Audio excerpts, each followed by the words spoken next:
And just like that, State of Origin Game 1 2024 is in the books. Queensland defeat New South Wales 38 points to 10. And it must be said, this was a New South Wales Blues team that was down a man for what, 70 to 75 minutes? So yeah, after all the anticipation, all the build-up, the fans copped a bit of a gut shot to start the match. You hate to see it as a supporter of Queensland.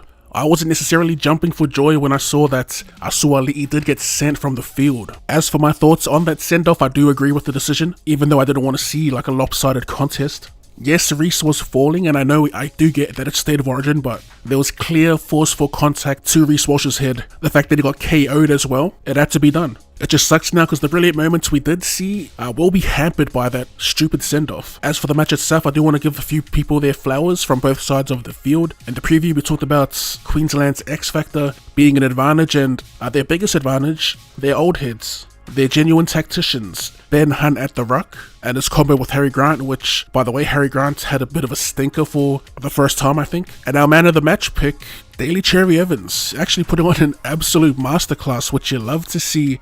He was picking them apart all over the park, it felt like. To open the game, he tore their ruck apart after a nice run and play the ball by Jeremiah Nanai, and went on to send Hunt over for the first points of the match. His reads in defense, picking them apart there with an interception, then the kick to Xavier Coates, that was classy. And the 40-20, which the jury's out. I haven't gone back to check if it actually was a 40-20, but I did see, I caught a little glimpse of the replay while we were watching the game, and it looked like it pulled up short. But yeah, I'm gonna have to go back and check that. Regardless, it was all his decision making that led to a lot of try scoring opportunities. There isn't really much else to say about the skipper. It was a perfect game, damn near.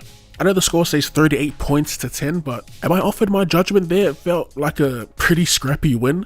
But yeah, a couple other notable performances from Queensland. I thought Lindsay Collins looked good. Tom Dearden as well, always asking questions of the defense.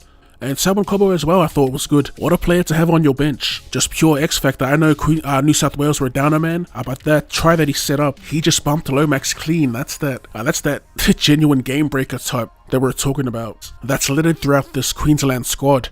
We haven't even talked about Hamiso Tabuai-Fidow. He's another genuine game breaker and just looked at home in the Queensland 1 spot. The way he moves across the field like he's gliding, it's so fun to watch. For the Blues, we'll get to some flowers before we hit the lowlights. I thought a couple of their debutants looked pretty good for them. Zach Lomax on the wing, one. He did end up scoring a try off a Nicho Hynes bomb. There was that, and he just looked pretty solid, you know, doing all that heavy lifting, that dirty work that we assumed players like him and Suali'i were brought in for. Unfortunately, we didn't see anything from Suali'i. It's a shame too, because I think the way Suali'i plays the game is it's tailor-made for the arena. He isn't the other debutant I want to talk about though. Spencer Leniu, coming off the pine, was impactful. I did end up pulling up his stats. 9 hit-ups and 9 tackle breaks. That's crazy. He was bouncing blokes left, right and center. Definitely a fun watch, and probably has a spot on the bench locked down for series to come if he keeps stampeding his way through blokes like that. A couple other standouts I thought. Liam Martin, back to his destructive best.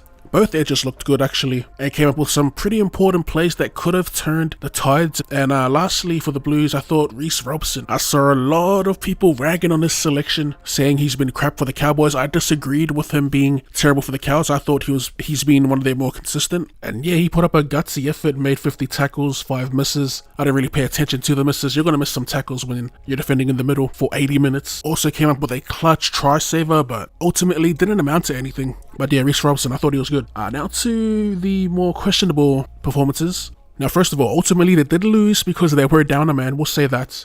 And in saying that, so they did have their chances, not to win the match. They did have their chances and momentum to put some points on the board, but unfortunately were let down by poor decision making and just poor kicks in general from Nicho Hynes. It does suck to say because I do like Nicho, but it is what it is. It's unfortunate that, first of all, he got thrown into the fire late in the match last year, so you cut him some slack there. And in his first starts in the sky blue jersey, he has one of his men sent off the field in the bloody 8th minute. That could be me just copping pleas for Nicho, but like I said, I feel like they did have opportunities to not only score points, but to put pressure on the Maroons when they had all the momentum.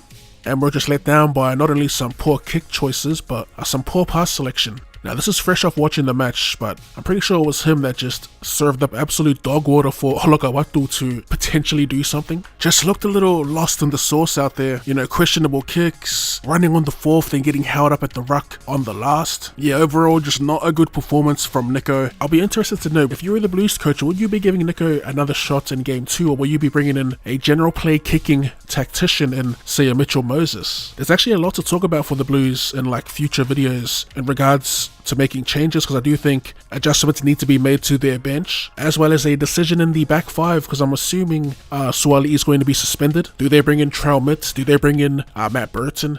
Does Burton go into the house with Luai moving to 7? Surely not. For mine, maybe a change in the 6. Maybe he goes to 6, because they need more than a sidestep in the 6 jersey. I'll say this, if Moses kills it, I think he's a must-have in the Blues Game 2 squad, because you need an actual playmaker that has a good kicking game, a good general play kicking game. Unfortunately, that's just not a part of either of the current Blues halves repertoire, if you will. But yeah, that's my thoughts on it. That's a little quick review of States of Origin Game 1. As always, if you have any thoughts and opinions of your own, let us know in the comment section down below. If you enjoyed the video, be sure to run and share that like button for more rugby league related content, or more content in general. Go ahead and drop your boy a cheeky sub. Thanks for tuning in, and I'll see you later.